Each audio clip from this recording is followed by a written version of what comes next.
percaya tidak butuh melihat untuk percaya ya Tuhan. Kami percaya saat ini Engkau hadir bersama dengan kami, dan kehadiran-Mu melahirkan sesuatu yang besar dalam kehidupan kami. Kami percaya waktu kami dengar firman Kristus, iman kami dibangkitkan dan hidup kami tidak akan pernah sama lagi. Kami percaya ya Tuhan, kehadiran-Mu mendatangkan sukacita, damai sejahtera, dan memberikan kekuatan yang baru bagi setiap kami. Kami berdoa sore ini biar tingkap langit terbuka di atas kami.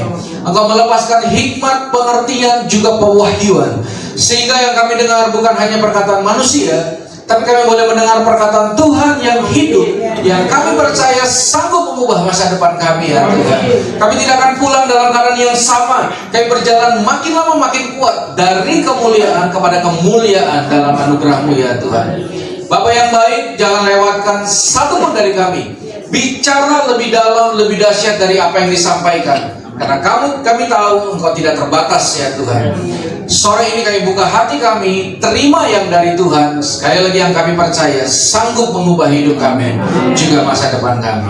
Terima kasih, dalam nama Yesus kami alaskan doa dan ucapan syukur. Dan kita yang percaya pasti diberkati. Mari bersama-sama kita katakan amin. Tepuk tangan buat Tuhan yang hidup dan penduduk dalam hadirat Tuhan. Haleluya, shalom. Sekali lagi shalom. Shalom Pak Doa. Saudara, siapa percaya Yesus hadir bersama-sama dengan kita, boleh lambaikan tangan. Boleh tepuk tangan sekali lagi buat Tuhan kita yang dahsyat dan luar biasa.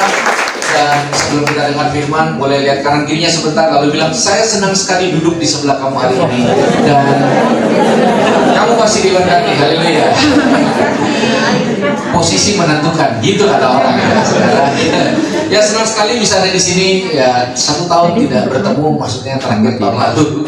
Ya, saudara, saya percaya salah satu berkat dan mujizat yang Tuhan berikan dalam hidup kita adalah keluarga di dalam Tuhan. Amin. Dan saya percaya Tuhan hadir dan mujizatnya hadir bersama-sama dengan kita. Dan saya berdoa tidak ada satu dari kita yang pulang dalam keadaan yang sama. Bahkan saya berdoa sementara kita dengar firman, mujizat yang besar terjadi dalam kehidupan setiap kita. Nah, Bapak Ibu Saudara, kita tuh tidak bisa bangun apapun dalam hidup ini kalau kita tidak tahu apa yang Tuhan bangun dalam hidup kita. Itu sebabnya kita perlu duduk, renungkan, teduhkan batin dan hati kita, supaya kita itu mengerti apa yang Tuhan bangun dalam hidup kita. Bapak Ibu Saudara, kita tidak bisa melangkah ke tempat di mana kita tidak tahu Tuhan mau bawa kita kemana. Maka saya percaya bahwa arah itu lebih penting dari kecepatan. Orang bisa pengen cepat, tapi kalau salah arah, Alkitab berkata ada banyak jalan yang disangka orang lurus, ternyata ujungnya maut. Nah, itu sebabnya salah satu hal yang tidak pernah Tuhan berikan serta-merta dalam hidup kita adalah ujung dari setiap jalan yang kita ambil. Tuhan yang tahu. Depan jalan ada di depan mata kita semua, tapi ujungnya tentulah Tuhan. Dan siapa bersyukur kita punya gembala yang baik, tidak akan menyesatkan kita. Saya berdoa kita pergi ke tempat yang tidak mungkin kita di situ kalau bukan firman yang menuntun setiap kita. Jadi saya percaya kita semua siap dituntun oleh firman Tuhan. Amin. Ya, saudara, saya ajak kita lihat dulu satu bagian firman Tuhan dalam Yohanes 2 ayat yang ke-23. Yohanes 2 ayat ke-23. Mari buka dengan saya. Perenungan firman Tuhan kita pada sore hari ini terambil dari kitab Yohanes 2 ayat yang ke-23. Lalu kita baca bersama-sama pada hitungan yang ketiga. Bapak Ibu Saudara, mari baca dengan semangat. Ini ayat kita yang pertama pada hari ini, Yohanes 2 ayat 23, hitungan ketiga. Nanti kita akan baca sama-sama. 2, 3. Dan sementara ia di Yerusalem selama hari raya Paskah, banyak orang percaya dalam namanya. Karena mereka telah melihat tanda-tanda yang diadakannya. Saudara, siapa percaya bahwa tanda-tanda heran dan ajaib masih terjadi sampai hari ini? Amin. Saya percaya apa yang kita alami bersama Tuhan itu akan menolong kita untuk percaya sama Tuhan. Dan kontekstual yang disampaikan dalam ayat dalam Yohanes 2 ini, saudara, dalam satu momen sekelompok orang yang tadinya tidak percaya lalu memutuskan menjadi percaya sama Tuhan. Ya, mungkin itu yang disebut hari ini sebuah penuaian, di mana gelombang orang percaya muncul dan memutuskan percaya pada Tuhan. Kenapa? Karena mereka melihat tanda-tanda heran dan ajaib. Saya pun percaya sampai sore hari ini Tuhan masih berbicara lewat tanda-tanda heran dan ajaib. Tuhan bisa memakai semua situasi kita, sedih, gembira, takut, berani, untuk dia berbicara dalam hati dan batin kita dan menyatakan cintanya. Amin. Nah, saya mau ajak kita lihat lagi ayat berikutnya. Ini adalah ayat yang sangat penting, yang sebenarnya yang jadi inti dari apa yang saya mau sampaikan buat Bapak Ibu Saudara sebagai pembelajaran kita bersama. Ayat 24, Saudara. Kita baca sama-sama sekali lagi. Yohanes 2 ayat 24, ayat selanjutnya pada hitungan ketiga. 2, 3. Tetapi Yesus sendiri tidak mempercayakan dirinya kepada mereka karena ia mengenal mereka semua. Bapak Ibu, saya butuh konsentrasi Bapak Ibu sedikit. Percaya sama Tuhan dan dipercaya sama Tuhan, itu dua hal yang berbeda. Itu dua hal yang berbeda. Mana yang Tuhan mau? Tuhan mau kita dipercaya. Dan saya yakin semua kita yang ada di rumah ini percaya sama Tuhan. Tapi orang-orang percaya harusnya sadar betul bahwa Tuhan tidak hanya mau kita masuk di ruang percaya sama Tuhan. Karena kadang-kadang orang yang hatinya jauh dari Tuhan juga percaya sama Tuhan. Orang jahat juga percaya sama Tuhan. Ada satu ruangan yang Tuhan mau juga kita masuk di dalamnya. Namanya dipercaya. Itu hal yang berbeda. Itu dimensi yang berbeda. Itu cara hidup yang berbeda. Itu cara menilai, cara mengambil keputusan yang berbeda. Saudara, kita butuh Yesus. Bukan hanya supaya kita percaya sama Tuhan. Kita juga butuh Yesus supaya dalam hidup ini sebagai kepala keluarga kita itu dipercaya Tuhan. Sebagai ibu kita itu dipercaya sama Tuhan. Apapun kondisi dan posisi kita hari ini, mari kejar ruangan ini. Jadilah orang yang dipercaya sama Tuhan. Yang setuju katakan amin. Amin, saudara. Itulah yang Tuhan mau bawa kita ke tempat itu. Dimanapun saudara berada hari ini, mau ini tahun sukar, menurut prediksi siapapun, setiap orang yang dipercaya, dia memimpin pergerakan, berdiri depan raja-raja, dia ada di garis depan pergerakan Tuhan, tidak pernah akan kekurangan, karena dia bukan hanya percaya, tapi orang-orang yang dipercaya. Sebelum agendanya digenapi dalam hidup seseorang, keluarga, kota, dan bangsa, dan saya percaya hari ini Tuhan sedang bangkitkan orang-orang yang bisa dipercaya di bangsa ini. Dan saya percaya saudara dan saya adalah orang-orang yang dipersiapkan 2023 untuk menjadi orang yang bisa dipercaya. Yang mau katakan amin. Satu ayat lagi kita lihat dalam kitab 1 Korintus 4 ayat 1 sampai 2. 1 Korintus 4 ayat 1 sampai 2. Saya akan bacakan buat Bapak Ibu Saudara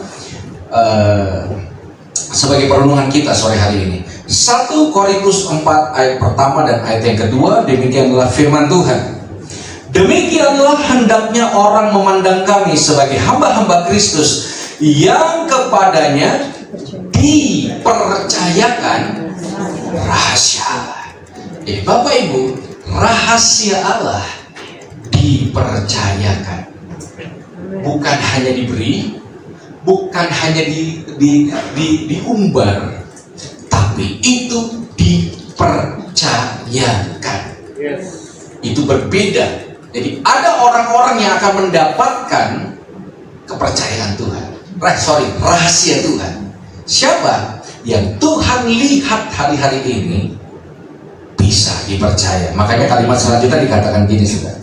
Yang akhirnya dituntut dari pelayan-pelayan yang demikian ialah bahwa mereka ternyata dapat dipercaya.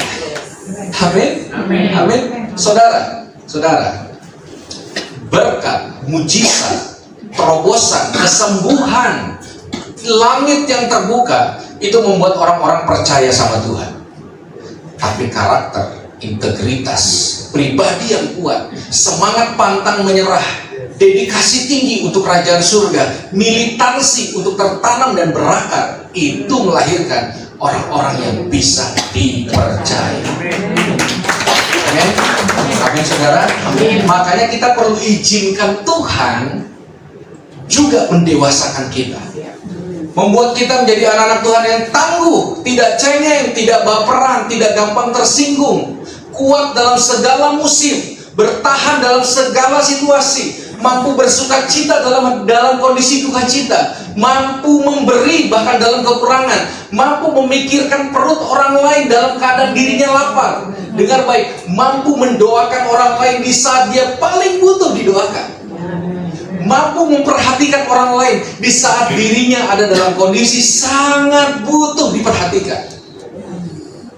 Orang-orang yang bisa dipercaya pada akhirnya hidupnya tidak hanya menunggu jawaban doa, tapi dia jadi jawaban doa itu sendiri untuk orang lain. Dia tidak hanya menunggu mujizat terjadi, tapi dia jadi mujizat itu sendiri untuk orang lain. Artinya, Bapak Ibu Saudara, ada kualitas hidup yang dibangun oleh firman. Siapapun yang mau dipercaya sama Tuhan hari-hari ini, amin. Saudara, ini sangat penting karena ini menentukan posisi. Seperti saya bilang tadi, posisi menentukan. Saudara, perumpamaan dalam Lukas 15, anak yang sulung dan yang bungsu. Yang bungsu rindu ada dalam posisi yang lebih baik dari sebelumnya. Ya saya yakin bahwa termasuk saya, kita semua pasti pengen hidup lebih baik. Siapa yang gak ingin hidup lebih baik? Dan saya percaya bahwa Tuhan mampu memberikan kita kehidupan yang jauh lebih baik. Yang setuju katakan amin. Nah, saudara, itu sebabnya anak yang bungsu ini datang kepada bapaknya, dan dia tahu salah satu hal yang bisa membuat hidupnya lebih baik adalah ketika dalam hidupnya ditambahkan sesuatu. Dalam kontekstual Lukas 15 adalah warisan. Buat banyak orang warisan itu penting. Karena apa? Hidup berubah. Restoran bisa berubah, gaya hidup bisa berubah. Betul nggak saudara? Status sosial bisa berubah. Dan alangkah baiknya anak yang bungsu berpikir, dengan dia menerima warisan, artinya hidup lebih baik di depan mata. Saya renungkan terus ayat ini. Itu sebabnya dia ngotot. Saya kasih kata kunci, ngotot, karena ya jelas lah, siapa yang gak mau hidup lebih baik dan lebih cepat? Betul nggak? Maka saya disclaimer dari awal. Ingat saudara, jangan terjebak. Arah lebih penting dari kecepatan. Ada orang berkata, ya ini tahun percepatan. Betul. Tapi jarak tempuh tidak Tuhan kurangi. Tetap kita harus hargai dan hormati proses, hormati semua tantangan, hormati semua air mata, karena dari situlah kualitas hidup Tuhan bangkitkan kita lebih dari pemenang. Amin. Dan apa yang terjadi? Dapat saudara. Dan jadi yang bungsu ini dapat warisan. Saudara, itu kayak orang sudah dapat nih di tangan, artinya hidup lebih baik, lebih dekat lagi di depan mata. Tidak lama lagi dia menantikan kualitas hidup yang lebih baik. Tapi anak yang bungsu tidak memperhitungkan poin ini. Bahwasanya percaya sama Bapa dan dipercaya sama Bapa, dua hal yang berbeda. Alhasil kita sama-sama tahu, sang bungsu pemegang warisan berakhir di kandang babi. Yang makan ampas babinya aja dia tidak mampu. Jadi kemampuan mengelola itu jauh lebih penting dari mendapatkan sesuatu. Itu sebabnya hari ini Bapak Ibu Saudara, berdoa dan berjuanglah bukan untuk minta sesuatu sama Tuhan, karena sejatinya Tuhan sudah tahu apa yang kita butuh. Apa yang kita harus lakukan di awal tahun ini? Persiapkan diri kita menjadi orang dan pribadi yang paling siap untuk menerima kepercayaan ilahi yang memang disiapkan buat saudara dan saya. Amin saudara. Ternyata karakter, integritas, kejujuran tetap menjadi prioritas utama dari firman. Makanya ketika ditampar pipi kanan, Alkitab berkata apa Bapak Ibu Saudara? Kasih pipi kiri. Karena ada yang lebih penting dari rasa sakit, yaitu apa? Kedewasaan dan karakter kita. Karena akhirnya kedewasaan dan karakter mampu menghilangkan rasa sakit yang ada di pipi kita, sehingga kita bisa menerjemahkan semua dengan baik dan benar. Makanya buat saya 2023 ini adalah tahun di mana kita semua tuh harus punya passion untuk meninggalkan semua realita kekanak-kanakan dalam hidup kita. Saudara, kita butuh Tuhan dan firman-Nya supaya dalam berkeluarga, berkarir, dan melayani Tuhan, kita itu meninggalkan semua bentuk realita kekanak-kanakan dalam hidup kita. Saudara, apapun di tangan anak-anak itu biasanya jadi mainan, betul nggak? Kasih kunci mobil, jadi mobil-mobilan. Kasih kunci motor, ya motor-motoran. Kasih alat masak beneran, jadi masak-masakan, betul ya? Satu kali anak saya masukkan handphone mamanya ke makanannya, karena buat anak-anak mau handphone bagus, mahal, produk manapun itu mainan. Sama dengan orang dewasa yang kekanak-kanakan, dipercayakan apapun jadi mainan. Begitu dia nikah, jadi nikah-nikahan. Dikasih kerja, jadi kerja-kerjaan. Dikasih pelayanan, jadi pelayan-pelayanan. Apapun di tangannya jadi mainan. Orang dewasa dikasih satu di tangannya, berubah jadi 1000. Orang dewasa yang kekanak-kanakan dikasih 1000, jadi 1. Makanya kita berkata, banyak orang dari sudut pandang waktu harusnya sudah jadi pengajar, tapi memutuskan masih memerlukan susu dan merasa dirinya anak-anak. Saudara, kita butuh firman supaya realita dewasa itu semakin nyata dalam kehidupan setiap kita. Yang setuju katakan amin. 2023 milik seseorang yang bisa dipercaya dan juga dewasa dalam menyikapi apapun yang terjadi dalam kehidupan ini. Itu sebabnya saya dan saudara membutuhkan firman untuk menolong kita. Setuju Bapak Ibu Saudara? Jadi kita butuh firman bukan hanya untuk hidup kita lebih baik. Karena percayalah, dia sudah tahu apa yang kita butuhkan. Kita butuh firman supaya kita ini makin siap, saudara. Bayangkan, ini kejadian nyata, saudara. Satu kali seorang pendeta mau khotbah, lalu ada anak sekolah minggu numpain teh di celananya. Dan orang tuanya datang, lalu Pak Pendeta menegur orang tua anak tersebut. Ibu, jangan dimarahin anaknya. Anaknya lolos, saudara. Minggu depan Pak Pendeta mau khotbah, anak laki-lakinya numpain kopi di celananya, saudara. Lalu anak laki-laki itu dipanggil sama Pak Pendeta ini. Nah, kamu tuh gak tahu ya, Papa mau khotbah 5 kali ya. Belum perjamuan kudus, belum bimbingan pranikah, belum baptisan. Dimarahin anaknya. Lalu pas Pak Pendeta khotbah, anaknya muncul di belakang bawa koper berisi pakaian, Bapak Ibu. Langsung Pak Pendeta tanya setelah khotbah, nah, kenapa kamu bawa pakaian ke gereja lagi? Lalu anaknya bilang gini, Pak, aku mau pindah tinggal di gereja aja. Loh, kenapa? Habis Papa baiknya di gereja aja. Beda di gereja, beda di rumah. Loh, kita butuh itu kan?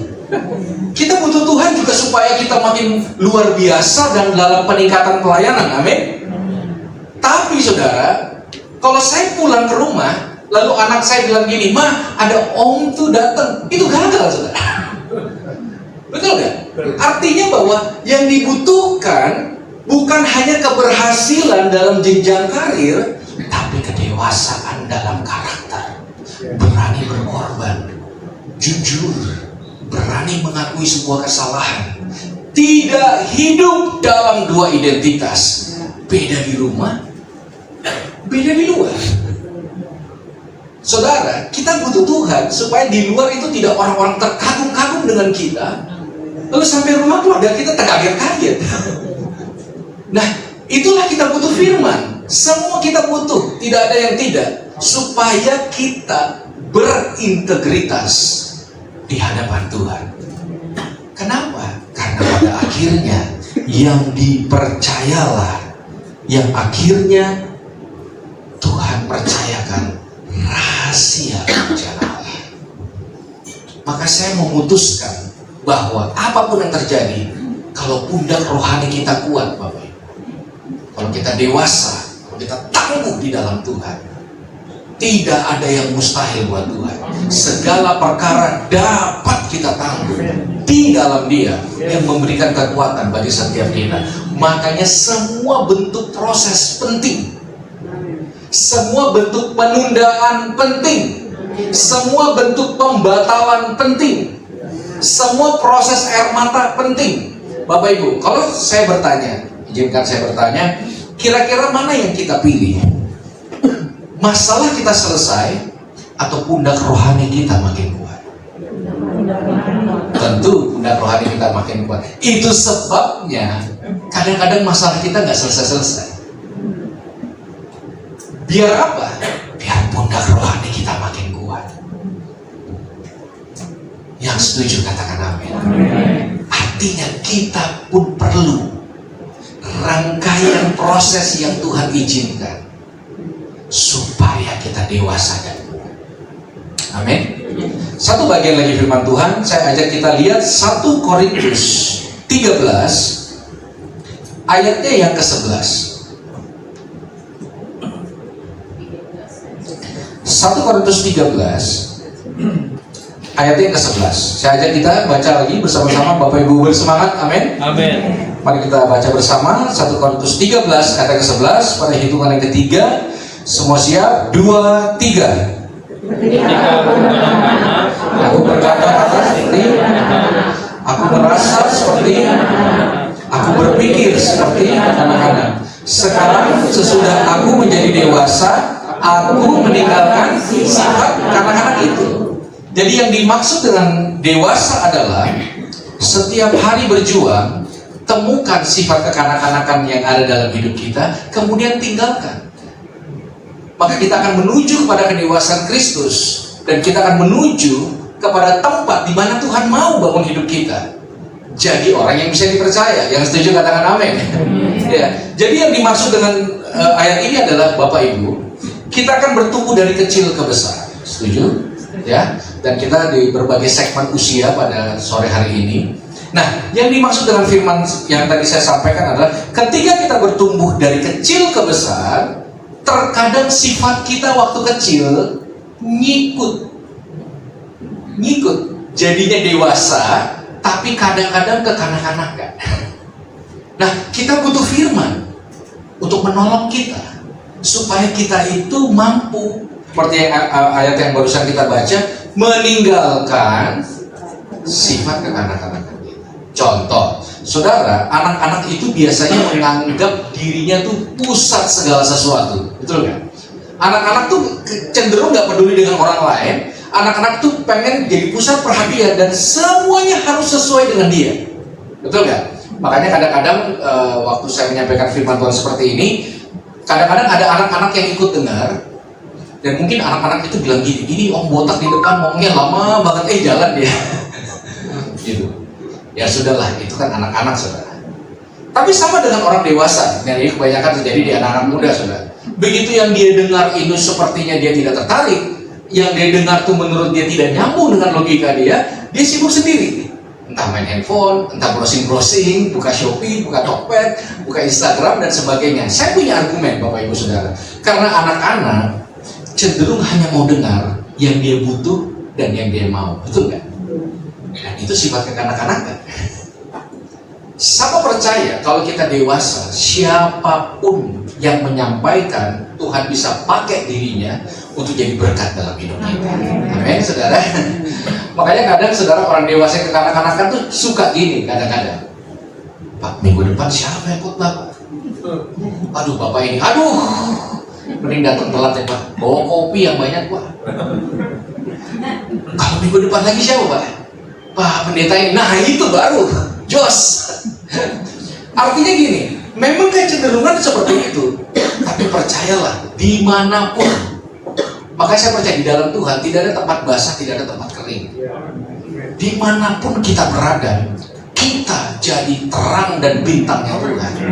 Yusuf sekalipun di penjara, di lubang sumur, dia tetap bisa memancarkan karena ada karakter yang Tuhan bangun. ada passion kembali ke akar. Dimanapun dia berada, dia dewasa. Betul? Saudara, menurut saya agak sulit menerjemahkan hidup hari ini tanpa kacamata kedewasaan. Contoh, saudara masih ingat ya, Piala Dunia kemarin itu kan rame, dan salah satu ramenya adalah kadang-kadang orang tuh suka melibatkan doa dan agama dalam pertandingan. Betul? Saya anak pemain bola dari zaman dulu sebenarnya, tapi pertandingan kemarin tuh kayaknya kental banget gitu, ya kan? Tim-tim fanatik A dan B gitu. Satu kali bertanding lah, dua tim, dan fansnya tuh banyak anak Tuhan. Itu kan kelihatan mau di sosmed, mau dinonton bareng gitu. Nah, saudara bayangkan ya, tim A lawan tim B. Lalu pendukungnya yang A berdoa, oh Tuhan, kau tidak akan permalukan orang yang mengandalkan Tuhan. Doa orang benar besar kuasanya. Dalam nama Yesus aku bawa tim A, ya kan? Bahkan saya pernah lihat di televisi dikasih tanda salib gitu. Wah. Dalam nama Yesus, amin. Tim B juga berdoa. 2-3 orang berkumpul di dalam namamu, amin. Minta apa aja, Tuhan akan memberikan. Ku berdoa saat ini, panji-panji Kristus ditegakkan. Wah, masuk dua peperangan, kami patahkan semua. Rebut kemenangan. Pertanyaan saya, Tuhan dengar yang mana ketika dua anak Tuhan berdoa? Nah, kira-kira saudara, Tuhan dengar mana? Tim A cenderung akan berkata, jelas kami lah, Tuhan di pihak kami, siapa lawan kami? Betul. Tim B juga bilang gitu. Menang dua-duanya, nggak bisa. Makanya ini menurut saya, orang yang dewasa tidak hanya berdoa supaya menang. Orang dewasa juga berdoa apa Bapak Ibu? Tidak nangis kalau kalah, tidak meraung-raung kalau kalah. Karena sejatinya kedaulatan pusatnya bukan kita, kedaulatan pusatnya Tuhan. Setuju gak sih? Kita nggak bisa bikin skenario semua harus sesuai kita. Saya sering dulu lakukan itu. Tiap pagi saya berdoa, oh Tuhan jangan hujan. Pokoknya saya anak raja, jadi kemanapun saya pergi, saya selalu dapat lampu hijau, lampu hijau, lampu hijau, lampu hijau. Kalau saya pergi, saya dapat parkir duluan pokoknya. Setiap kali saya pencet lift, harus terbuka duluan buat anak raja. Kalau ada doa pengurapan, saya duluan didoakan, saya duluan diberkati, dan saya banyak kecewanya karena nggak terjadi sesuai dengan kejadian. Bukan Tuhan jahat, kita kekanak-kanakan. Kita berpikir kita bisa mengelola Tuhan dengan sifat kekanak-kanakan kita. Makanya banyak orang pede hari ini berkata, Pak, kalau aku nggak suka sama dia, pasti surga juga nggak suka sama dia. Gitu kan? Kalau saya bilang dia sesat, surga akan bilang dia sesat. Kalau saya suka sama dia, Pak, itu pasti surga juga suka. Yang Tuhan siapa? Yang umat siapa? Betul kan? Saya kadang dapat argumen balik, tapi kan Pak, Alkitab berkata, mintalah, carilah, ketoklah. Ya saudara, saya kasih contoh. Ini belakang ada teman saya nih, Roberto. Misalnya saya ke rumah Roberto, lalu saya ketok rumah Roberto, lalu saya bilang gini, Roberto, karena kita udah kenal lama dari SMP, teman SMP saya. Pokoknya setiap saya ketok, kamu harus buka. Itu kurang ajar buat saya. Kenapa? Kalau saya berani ketok rumahnya Roberto, saya harus hormati yang di balik pintunya. Mau dia buka sekarang, itu kan rumah dia. Mau dia buka nanti, juga rumahnya dia. Nah, kadang kita sama Tuhan tuh gitu. Pokoknya saya ketok, pokoknya hari ini juga terbuka. Hormati dong yang di balik pintu. Makanya perlu kedewasaan dalam mengetok dan meminta, supaya tidak kejadian anak yang bungsu terjadi dalam hidup kita. Karena sejatinya kita bukan pusat segala sesuatu. Saya ajak saudara nostalgia sedikit. Dulu zaman saya, orang tuh tulis diary, buku harian, itu di satu buku yang ada gemboknya, betul kan? Ya kan? Ada gemboknya. Jadi rahasia tuh ditulis, tutup pintu bukunya, gembok, kuncinya simpen. Bukunya disimpan supaya apa? Orang gak boleh baca. Sekarang orang tulis diary di sosial media, nggak dibaca orang ngamuk. Ada orang-orang yang sudah curhat panjang lebar, yang like sedikit dihapus. Karena apa? Karena menganggap dirinya penting. Dia berpikir semua harus sesuai dengan diri dia. Saudara bayangkan, ini yang lebih lucu sih menurut saya. Apa yang kebanyakan anak Tuhan lakukan ketika masuk rumah sakit? Foto dulu infusnya. Habis itu upload. Bayangkan, saya pernah lihat satu postingan di sosial media, jempol cantengan Bapak Ibu, seluruh dunia harus lihat. Ya, sebenarnya orang menganggap itu hal yang receh, tapi gini, hati-hati dengan sifat kekanak-kanakan yang kita biarkan terus bertumbuh. Anak-anak hanya caranya sendiri yang mau dipakai. Anak-anak sulit berinteraksi dengan cara-cara bermain orang lain. Betul nggak, saudara? Nah, kadang-kadang anak-anak suka bilang gini, pokoknya kalau cara saya nggak bisa dipakai, udah kita usah main deh sekalian. Betul nggak? Main kartu, main remi, ya, main apapun lah, ya, termasuk yang bunyinya sering bunyi sekarang tak tak tak tak tak tak. Itu. Tapi dalam bermain, anak tuh pasti pengen caranya dipakai. Nah, bayangkan kalau dia seorang kepala keluarga, dia seorang pemimpin gereja, yang dia nggak peduli dengan yang lain. Betul nggak? Anak-anak nggak bisa jaga perasaan orang lain. Saya tinggal di apartemen di belakang Mall Kelapa Gading, Bapak Ibu, lantai 25, Gading Nias, Bapak Ibu. Nah, seringkali saya tuh pas pulang berbarengan dengan penghuni lain, ada anak-anak dan orang tuanya. Nah, satu kali ada anak-anak yang sama orang tuanya, terus anaknya digendong. Ketika anaknya digendong, muka anak itu depan-depanan sama saya, kan gitu kan, sering dilihat. Terus hening. Di tengah keheningan, tiba-tiba anaknya ngomong gini sama papanya, "Pak, kok orang di depan kita nggak ada rambutnya ya, Pak? Jelek banget, gak kayak Bapak gitu. Bapak tuh bagus, ini kenapa, Pak?" Gitu. 25 lantai dihina saya sama anak itu. Itu nggak sekali dua kali gitu. Ya itulah anak-anak. Kalau saya malas, saya lebih anak-anak dari dia, bayangin. Gimana anak ngambut lebih anak-anak gitu. Tapi kadang-kadang gitu waktu kita dewasa. Artinya gini, semakin dewasa kita, harusnya semakin berfilter kita. Semakin kita punya filter dalam berinteraksi satu sama lain. Setuju gak? Makanya kita nggak bisa bilang gini, "Oh maaf, terima aja saya emang dari dulu orangnya kayak gini." Oh tidak, siapa dalam Kristus, dia adalah ciptaan yang baru. Itu mah kekanak-kanakan aja, nggak mau berubah dan nggak mau bertobat. Artinya kekuatan kedewasaan di berubahnya, betul nggak? Bukan aksesorisnya. Karena kalau kita bermain di aksesoris aja, waduh saudara, saya punya pengalaman. Waktu zaman kerusuhan di Ambon, saya tuh pergi pelayanan ke satu. Lalu ceritanya saya mau rental mobil. Lalu saya tanya, "Bung, satu hari berapa rental mobil?" 200.000. "Oke Bung, saya sewa setengah hari aja." "Setengah hari berapa?" 200.000. "Loh, kok satu hari sama, setengah hari sama?" Lalu saya iseng tanya, "2 jam berapa Bung?"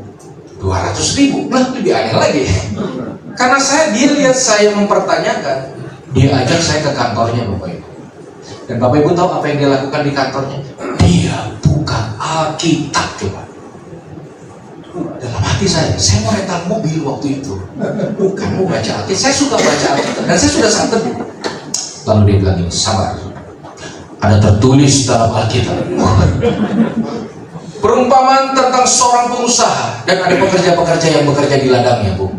Yang masuk pagi upahnya 1 dinar, yang masuk siang upahnya 1 dinar, yang masuk sore saya sebut 1 dinar.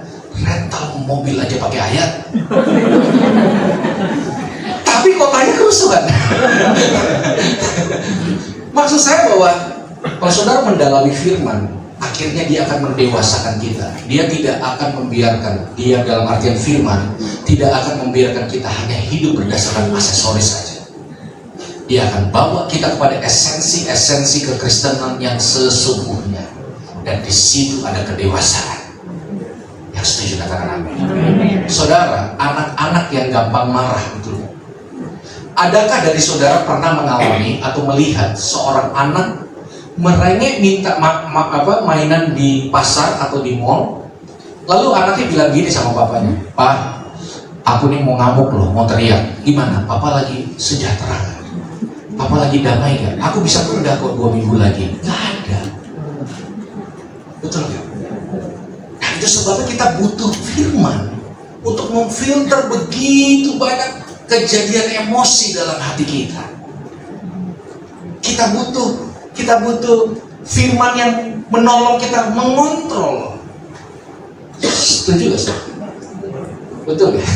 Supaya dalam kehidupan ini yang menentukan bukan emosi kita, tapi firman yang hidup di dalam kita. Yang menentukan bukan kuat dan gagah kita, tapi apapun, orang boleh lakukan apapun yang melukai dan menyakiti hati kita, tapi respon tetap berdasarkan firman yang hidup dalam hidup kita.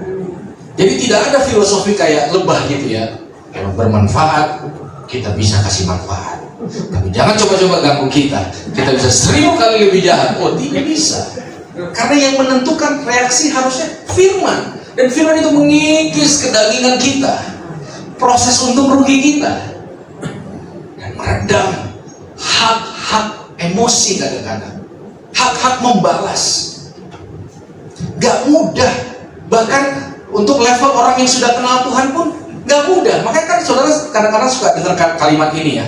Untung Pak, saya udah bertobat. Kalau gak mah habis tuh orang masa itu belum. Itu belum. Gitu. Sekali saya ketemu seorang hamba Tuhan di Sumatera Utara, menarik sekali saudara. Jadi beliau itu pakai jas hari Minggu yang sampai di bawah lutut jasnya. Ini keren. Lalu saya samperin, selamat hari Minggu Pak Pendeta Shalom. Begitu dia salam saya melihat ada gagang pedang di balik jasnya. Positive thinking sebagai anak Tuhan. Itu buat ke ladang. Karena banyak hamba Tuhan setelah dia melayani, dia pergi ke ladang. Tapi ke dasar saya kepo. Lalu saya tanya lagi, Pak Pendeta tolong jangan marah sama saya. Saya cuma penasaran, itu buat apa ya Pak? Lalu Pak Pendeta ini senyum tipis. Saudara, Pak Pendeta bilang gini, oh jadi gini Pak, kalau ada apa-apa, misalnya Tuhan terlambat tolong, ya inilah Pak, Tuhan memberkati Pak. Nggak mudah. Kadang-kadang pertempuran kita bukan pertempuran untuk percaya sama Tuhan, untuk jadi orang yang bisa dipercaya setiap hari. Makanya menurut saya pertempuran terbesar adalah mencari sifat kekanak-kanakan kita dan meninggalkannya. Anak-anak gak bisa terima tanggung jawab. Saya yakin Bapak Ibu tidak pernah melihat ada ketua panitia ibadah Natal, ketua panitianya anak sekolah minggu. Karena anak-anak sulit untuk terima tanggung jawab. Tidak ada orang tua yang mau healing jalan-jalan, lalu dia bilang sama anaknya umur 6 tahun, nah dia token BCA, Mandiri, jangan lupa kamu kartu kredit bayar, dan listrik dimatiin, gak bisa. Anak-anak sulit terima tanggung jawab. Demikian orang dewasa yang kekanak-kanakan. Benar. Bapak Ibu, ada orang-orang tertentu, termasuk saya dulu saudara, yang doa makan aja harus dijadwal 2 tahun sebelum. Lu jangan saya Pak doa makan Pak. Pak kan cuma doa makan. Iya Pak, jangan Pak. Saya ngerti, kadang-kadang bukan masalah bisa apa enggak, tapi keraguan untuk ambil tanggung jawab. Terutama dalam pelayanan. Betul gak saudara? Yang membuat akhirnya seseorang tidak bisa maksimal Tuhan pakai adalah dia terus mengizinkan sifat kekanak-kanakan dalam hidupnya, sehingga dia menjadi orang yang bertalenta tapi sulit untuk mengambil tanggung jawab. Sedangkan itu penting sebagai kepala keluarga, sebagai pemimpin, sebagai orang yang dipercayakan. Salah satu kekuatannya adalah tanggung jawab, bukan hanya berkat.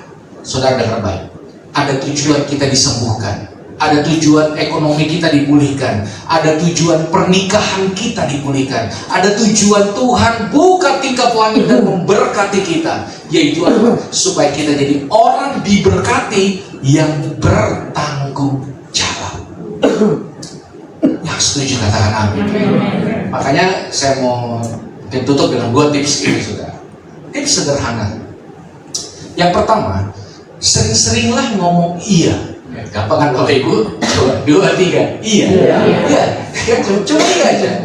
Contoh, saya minta nanti salah satu dari ibu-ibu yang di sini bantu saya doa untuk penutup firman. Iya, gitu. Meskipun setelah ngomong iya, 90% menyesal. Aduh, kenapa aku ngomong iya ya?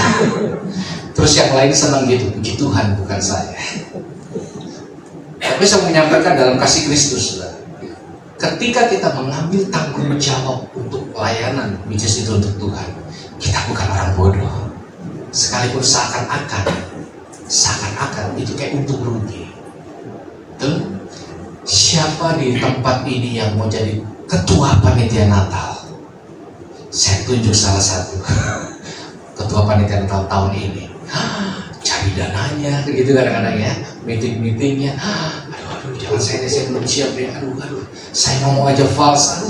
Sebenarnya refleks kadang-kadang melahirkan ribuan alasan tanpa dibuat-buat muncul untuk tanggung jawab. Betul kan? Itu juga terjadi di saya.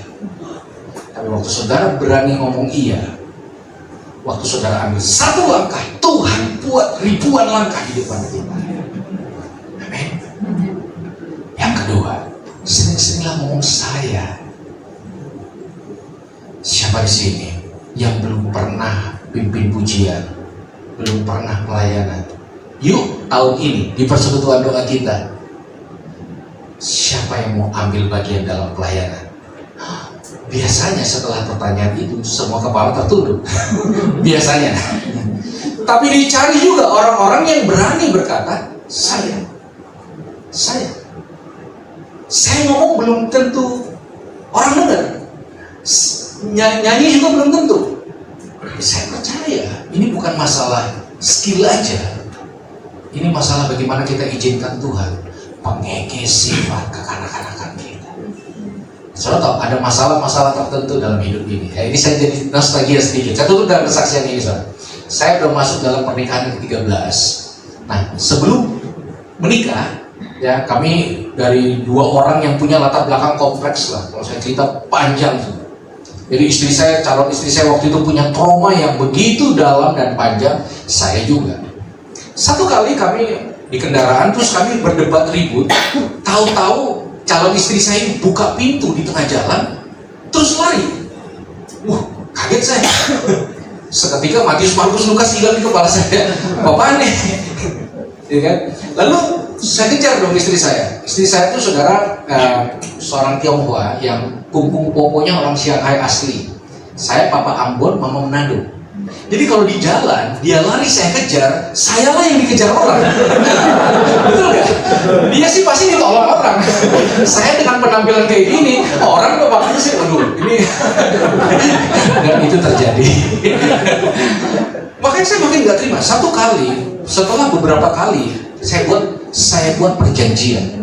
Saya bilang sama calon istri saya waktu itu, kalau sekali lagi kamu lakukan ini, mungkin kita bukan dari Tuhan. Ya, mulai pakai otoritas saya. Lalu kejadian lagi, buka pintu lari gitu. Nah, kali ini beda karena dia udah tahu konsekuensinya. Jadi dia cuma waktu kami menyelesaikan, dia cuma menundukkan kepala dan dia mulai menangis. Saya udah siapkan semua ego, ayat-ayat semua udah saya siapkan. Lalu seketika saya ingat khotbah hari ini, sore ini. Lalu dalam hati kecil saya, kol, gampang ya, dewasa, nggak kekanak-kanakan gitu. Itu kayak satu ketika kayak keputar nih semua khotbah-khotbah ini. Makanya saudara, kita adalah murid pertama dari setiap perkataan kita. Jadi waktu kita berkata-kata, ingat murid pertamanya itu kita. Saya ingat terus dan rasanya saya mengambil keputusan yang salah. Saudara, saya pegang tangan dia udah siap untuk menyelesaikan hubungan kami. Lalu saya bilang gini, sayang, mau kamu 1000 kali lagi buka pintu dan lari, aku akan tetap berusaha sayang sama kamu. Bukan karena kamu buka pintu dan lari, tapi karena saya sayang. Di situ saya lamar dia. Saya bilang, saya mau jadi orang yang Tuhan pakai paling penting dalam hidup kamu. Saya mau jadi ayah satu saat dari anak-anak kamu. Saya mau waktu saya bangun pagi yang saya lihat kamu, bahkan nanti terakhir hari saya mau kamu yang saya lihat. Lalu saya melepaskan blessing, saya melepaskan pengampunan, dan kami menikah. Dan 13 tahun pernikahan tidak pernah kejadian lagi.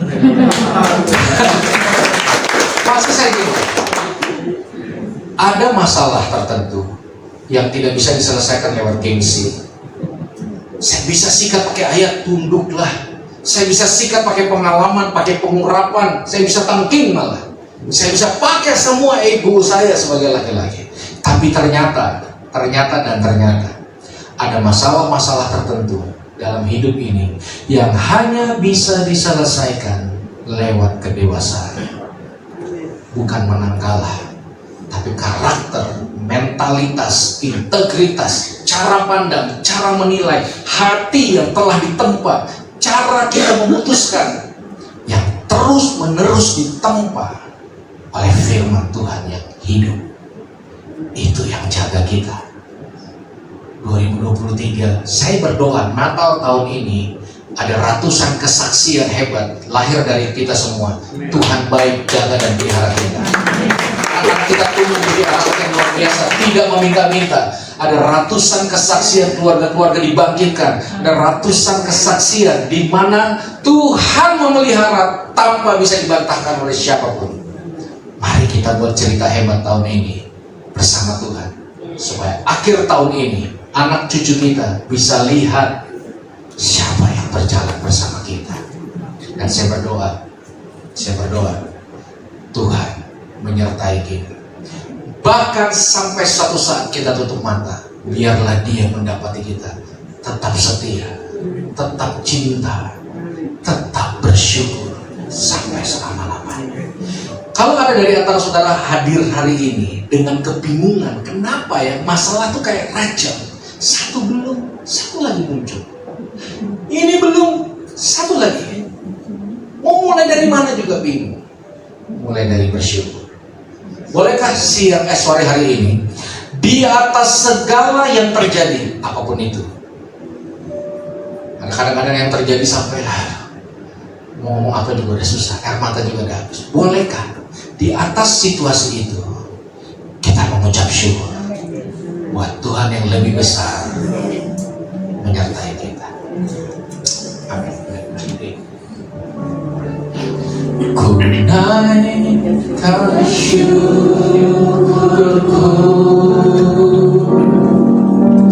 buat hari yang kau beri, habis-habisnya, habis-habisnya kasih dan rahmat selalu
terbaik turun atas rumah ini dan semua yang ada di rumah ini. Berkat yang terbaik turun atas keluarga kami. Kami minta anugerah supaya kami bukan hanya menjadi orang yang percaya pada Tuhan, tapi pada akhirnya kami menjadi orang-orang yang dipercaya sama Tuhan.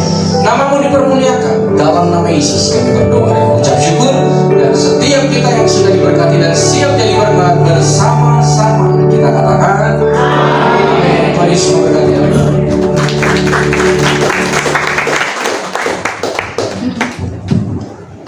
Haleluya. Biarlah setiap firman yang disampaikan oleh hamba-Nya pada malam hari ini boleh menjadi rema, bahkan terus menjadi kekuatan dalam kehidupan saya dan saudara. Mari jemaat Tuhan, sebelum kita akan mengakhiri ibadah kita pada malam hari ini, sama-sama kita mau bangkit berdiri.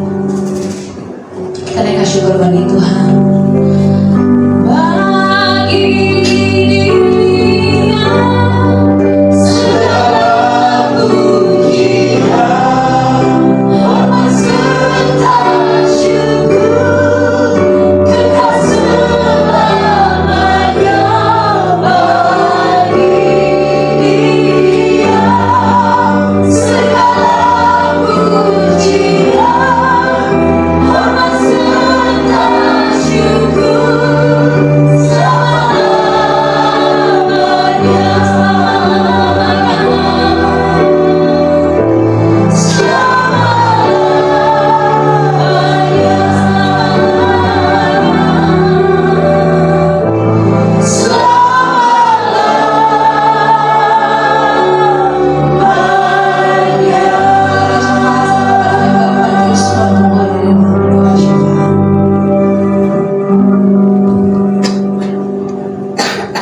jemaat boleh silakan duduk kembali.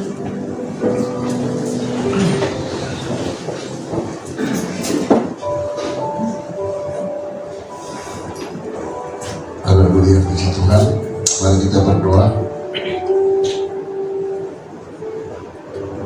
Bapa, dalam nama Yesus, terima kasih atas hari ini. Engkau sudah memberkati kami dengan firman-Mu. Kami bersyukur Tuhan buat kebenaran firman-Mu hari ini, di mana Tuhan sudah memberkati kami dengan firman-Mu yang indah dan luar biasa. Kami percaya Tuhan, bukan hanya kami percaya, tapi kami juga dipercayai Tuhan oleh kebenaran firman-Mu. Dalam nama Yesus Kristus Tuhan, buat kami bisa dipercayai dengan kuasa dan otoritas-Mu Tuhan. Dalam nama Tuhan Yesus, terima kasih. Hari ini kami mau berdoa secara khusus Tuhan untuk ibadah yang sudah Tuhan lakukan dalam kehidupan kami. Kami berterima kasih dengan firman-Mu dalam nama Tuhan Yesus. Saat ini Tuhan, kami mau berdoa khusus buat bangsa dan negara kami. Biarlah Tuhan berkati bangsa ini dengan kasih karunia Tuhan dan berkat yang berkelimpahan. Kami menyerahkan bangsa kami dari Bapak Presiden kami Tuhan, dan Bapak Presiden Jokowi, bahkan wakilnya Tuhan, para menteri, gubernur, sampai juga Tuhan Yesus setiap tingkat dari gubernur, wali kota, camat, sampai tingkat RT yang kami serahkan dalam nama Tuhan Yesus Kristus. Berkati bangsa kami dengan sosial politiknya Tuhan, dengan kasih-Mu yang luar biasa. Berkati bangsa ini dalam nama Yesus. Kami juga berdoa saat ini Tuhan buat dalam nama Yesus. Kami juga berdoa saat ini Tuhan, khususnya Bapak buat pelayan-pelayan Injil Tuhan yang ada di tempat ini, bahkan juga pelayanan pemberitaan kebenaran firman-Mu kami serahkan dalam nama Tuhan Yesus Kristus.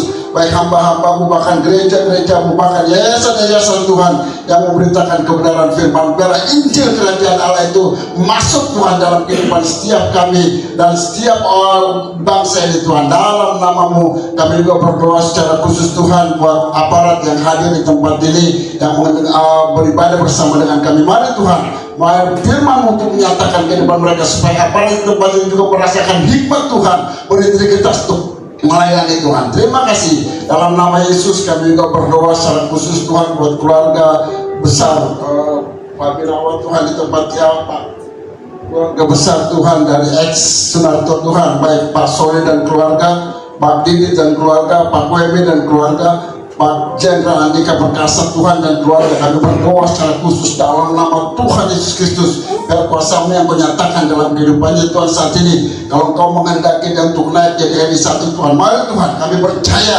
Engkau Tuhan, pengangkatan itu bukan datang dari timur dari barat. Kami percaya pengangkatan itu datang dari Engkau Tuhan, orang-orang yang dapat dipercaya untuk memimpin bangsa ini. Dalam nama Tuhan Yesus Kristus, Allah yang hidup, yang Allah yang berkuasa, kami serahkan Tuhan Yesus Pak Andika ini dalam kuasa-Mu. Biarlah Tuhan, Engkau yang menghendaki dia untuk naik dalam nama Yesus Kristus Tuhan. Dan kami juga berdoa Tuhan saat ini Tuhan juga untuk Pak Hara dan keluarga, Pak Dana dan keluarga, Pak Mada dan keluarga, dan Pak, kami berdoa secara khusus Pak malam hari ini Pak Kombes Paul Birawa dan keluarga, khususnya Pak Birawa Tuhan, yang hari ini tahun ini Tuhan, apa yang menjadi kerinduan hatinya Tuhan, kami berdoa secara khusus. Kalau kehendaki tahun ini dia naik Tuhan, kami tahu ada beberapa posisi-posisi yang kosong, dan kami percaya hari ini dia naik menjadi bintang tahun ini Tuhan, dalam nama Tuhan Yesus Kristus. Dan kuasa-Mu menyatakan mujizat-Mu Tuhan, seperti hari ini Kau bagi kami dengar, dan kami percaya mujizat itu terjadi karena Tuhan kehendak-Mu yang terjadi Tuhan. Apa yang menjadi kerinduannya dengan kuasa-Mu yang Kau nyatakan. Terima kasih Tuhan, kami serahkan Pak Birawa ini dalam nama Yesus Kristus Tuhan. Dan kami percaya orang benar akan Kuangkat naik Tuhan, orang yang dapat dipercaya. Kami percaya orang benar akan menjadi bintang Tuhan dalam nama Tuhan Yesus Kristus. Terima kasih, kami serahkan Pak Birawa dan juga Tuhan, kami serahkan buat keluarganya yang khususnya Tuhan, seluruh keluarganya dalam kasih karunia, buat anak-anaknya Tuhan, baik Michael, baik Edgar, dan untuk Tuhan Yesus kami serahkan Alvaro dalam tangan kasih karunia Tuhan. Dan Tuhan sendiri yang beracara buat mereka. Kami tahu Engkau yang berkata, sungguh ada masa depan bagi anak-anak Tuhan, sungguh ada masa depan buat mereka dalam nama Tuhan Yesus Kristus. Dan kuasa-Mu Kau nyatakan Tuhan. Kami juga berdoa buat keluarga Bu Erti dan keluarga Tuhan, baik dari orang tuanya, ayah ibunya, bahkan seluruhnya Tuhan, keluarga besarnya, kami serahkan dalam tangan Tuhan. Karena Tuhan yang beracara dalam kehidupan mereka. Apa yang belum menjadi kerinduannya Tuhan, Engkau memberikannya dengan kuasa-Mu. Terima kasih Bapa. Dalam nama Yesus juga kami berdoa buat jemaat di tempat ini yang hadir bersama dengan kami. Kalau ada yang sakit Tuhan, mari Engkau pulihkan. Oleh mereka yang beban berat Tuhan, Engkau yang lepaskan dengan kuasa-Mu Tuhan. Mereka yang saat ini menderita, Engkau yang menghiburkan mereka. Terima kasih. Kami berdoa hari ini hanya dalam nama Tuhan Yesus Kristus. Dan juga saat ini Tuhan, kami mau berdoa. Mari kita berdoa saudara, doa yang diajarkan oleh Tuhan Yesus kepada kita. Bapa kami yang di surga, dikuduskanlah nama-Mu, datanglah kerajaan-Mu, jadilah kehendak-Mu di bumi seperti di surga. Berikanlah kepada kami makanan secukupnya, dan ampuni kesalahan kami, seperti kami juga mengampuni orang bersalah pada kami. Dan lepaskan kami dari yang jahat, karena Engkau yang punya kerajaan dan kuasa dan kemuliaan sampai selama-lamanya. Amin. Mari jemaat Tuhan, sebelum kita menerima berkat Tuhan, saya untuk bangkit berdiri. Kami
Tuhan, Kami merasakan pengurapan-Mu Tuhan, pengurapan yang segar yang membuat kami lebih lagi Tuhan dalam mengasihi-Mu. Kami percaya Tuhan firman-Mu mengubahkan cara berpikir kami. Firman-Mu yang Tuhan taruh di dalam hati hamba-Mu sudah kami boleh terima Tuhan. Biarlah firman-Mu itu kami boleh kerjakan Tuhan. Kami percaya Tuhan firman-Mu pasti menuntun kami dalam kehendak-Mu yang sempurna. Terima kasih Bapa di surga. Sebelum kami terima berkat-Mu, kami mau memberkati akan hamba-Mu yang sudah memberkati kami dengan luar biasa pada malam ini Tuhan. Mari kekasih-kekasih Tuhan, hamba-hamba Tuhan, anak-anak Tuhan, mari arahkan tangan-Mu untuk mendoakan akan hambanya Bapak Pendeta Yeri Patinasarani yang melayani Tuhan di gereja El Shaddai Injil Sepenuh. Biarlah Tuhan yang terus menolong, memimpin, memberkatinya dalam dia melaksanakan apa yang Tuhan rencanakan dalam hidupnya. Mari kita arahkan tangan kita doakan. Bapa, kami bersyukur Tuhan untuk apa yang sudah dia sampaikan Tuhan. Hamba-Mu sudah menyampaikan kebenaran firman-Mu, dan biarlah Tuhan Kau terus memakai beliau Tuhan. Engkau terus memakai hamba-Mu Bapak Pendeta Yeri Patinasarani ini Tuhan, dalam segala kegiatan, dalam segala pelayanan, dalam segala aktivitas dia Tuhan. Biarlah dia terus menjadi penyambung suara-Mu Tuhan dimanapun dia berada Tuhan. Kami melepaskan berkat buat keluarganya, buat istri dan anaknya Tuhan, buat pelayanannya, buat anak-anak rohaninya, dimanapun Tuhan membawa gereja El Shaddai Injil Sepenuh ini Tuhan. Biarlah terus menjangkau jiwa-jiwa yang baru, dan biarlah pengurapan pengajaran yang Tuhan percayakan dalam hidupnya terus bertumbuh dan berkembang, dan menjadikan dia berkat dimanapun Yeri Patinasarani ini berada Tuhan. Kami berdoa memberkati hamba-Mu, biarlah kasih karunia Tuhan terus menuntun dia sampai kepada kehendak Tuhan yang sempurna, menuntun langkah demi langkahnya. Demi nama Yesus kami melepaskan berkat. Terima kasih Tuhan Yesus yang baik. Mari kekasih-kekasih Tuhan, biji mata Tuhan, permata-permata Tuhan, sebelum kita terima berkat Tuhan, dengarkan firman Tuhan. Jadi akhirnya saudara-saudara, semua yang benar, semua yang mulia, semua yang adil, semua yang suci, semua yang manis, semua yang sedap didengar, semua yang disebut kebajikan dan patut dipuji, pikirkanlah semuanya itu. Dan apa yang telah kamu pelajari, dan apa yang telah kamu terima malam ini, dan apa yang telah kamu dengar, dan apa yang kamu telah lihat dalam kebenaran firman Tuhan, lakukanlah itu, maka Allah sumber damai sejahtera akan menyertai kamu. Mari kekasih-kekasih Tuhan, biji mata Tuhan, permata-permata Tuhan, buka hatimu di hadapan Tuhan, dan kita akan terima berkat yang terbaik yang berasal daripada Tuhan. Mari angkat kedua tanganmu, terima berkat Tuhan. Tuhan Yesus, arahkanlah tangan-Mu yang berlubang paku di setiap dahi kami Tuhan, karena kami butuhkan berkat yang terbaik yang berasal daripada-Mu, berkat kekuatan, berkat kemampuan yang dari Tuhan. Mari Tuhan, arahkanlah tangan-Mu. Tuhan memberkati Kau dan melindungi Kau. Tuhan menghadapkan wajahnya kepadamu dan memberikan kau damai sejahtera. Tuhan menghadapkan wajahnya kepadamu dan memberikan kau kasih karunia, sukacita, kesehatan yang berlimpah-limpah. Terimalah berkat dalam nama Bapa, Anaknya Yesus Kristus dan Roh Kudus yang berkuasa. Berkat Tuhan Ilahi menyertai kau, keluar masukmu dari sekarang sampai Maranatha. Tuhan Yesus datang yang kedua kali. Kita semua dipersiapkan menyambut kedatangannya. Amin. Kiranya Kiranya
menyatakan pada malam ini, terima kasih. Tuhan dosa. Amin, amin, amin, amin. Amin. Ya, ibadah selesai. Tuhan memberkati kita semua. Selanjutnya waktu dan kesempatan. Amin.